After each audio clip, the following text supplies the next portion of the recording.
So this is how I'm gonna be reviewing movies. Yeah, gonna like talk about the movie and all that. And this is how I'm gonna do it. Yeah. So without further ado, I saw this. The daughters of Atlas are coming to hunt. Zachary Levi convinces everyone he's not a low-role man-child in Shazam: Fury of the Gods. Before I give my thoughts on this movie, I should give my thoughts on the original film Shazam. I really liked it. I think it's lighter in terms of DC superhero movies, but it also has that unique darkness that I like about it. It's kind of like early kids films that are rated PG, but should be rated what this film is rated. So I was looking forward to seeing this sequel, and while it's not as good as the first film, I did find it very entertaining. The faults in this film don't drive me crazy, except for one that I will get to in a minute.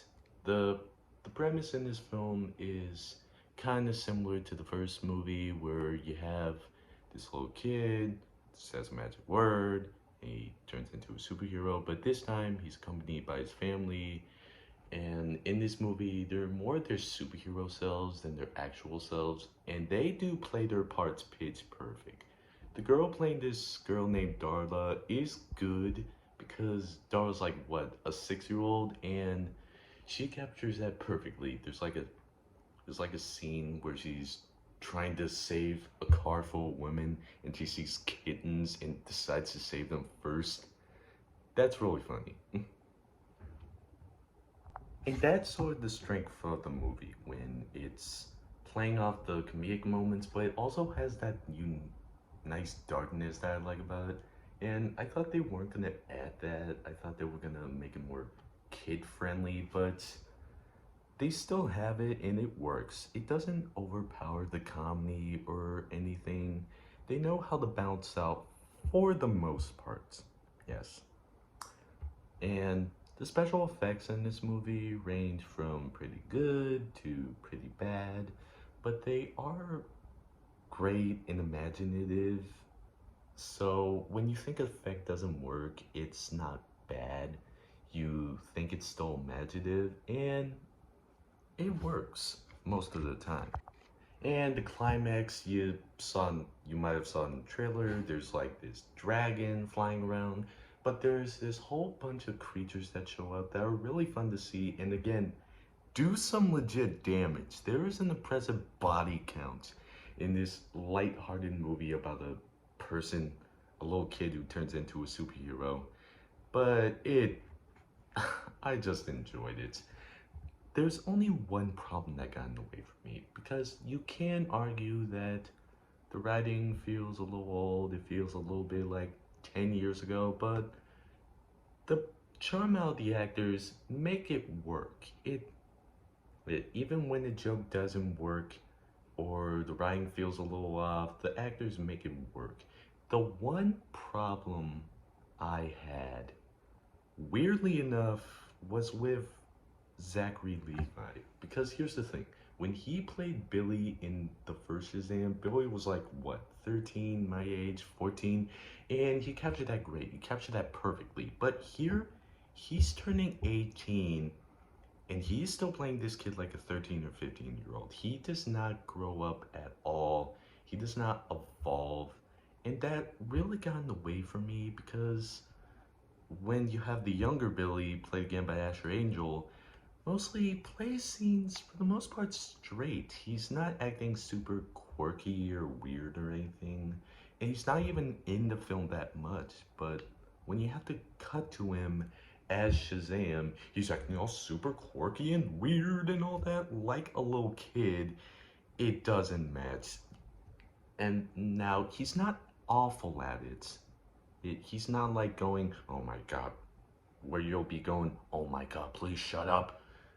And he is still a charming actor, and it didn't get in the way for me for the most part. But it's still a problem I had. The superheroes kind of like cause more damage than they help or save anyone, because that's kind of funny and well, they are kids and they're trying to learn teamwork and responsibility. And there's a scene where a woman is listening to I Need a Hero on the bridge, and I love when that song is played during an action scene, like me some Shrek 2 or Short Circuit 2, and literally she's falling off the bridge in her car, and Shazam catches her and he says, "Oh my god, did I save you while you're listening to this song?" I just knew I was gonna have a fun time. Jack Dylan Gracer's character is kind of similar to the character he plays in Ron's Gone Wrong than the first Shazam, in my opinion. But I love Ron's Gone Wrong. I think he plays it very well, and I can see some people getting tired of him going frantic and screamy and all that, but he didn't get in the way for me. And the villains are okay.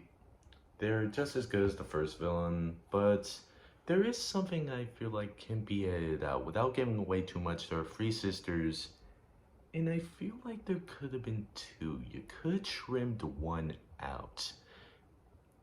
I'm not gonna give away any spoilers, but there are two sisters you can easily combine together.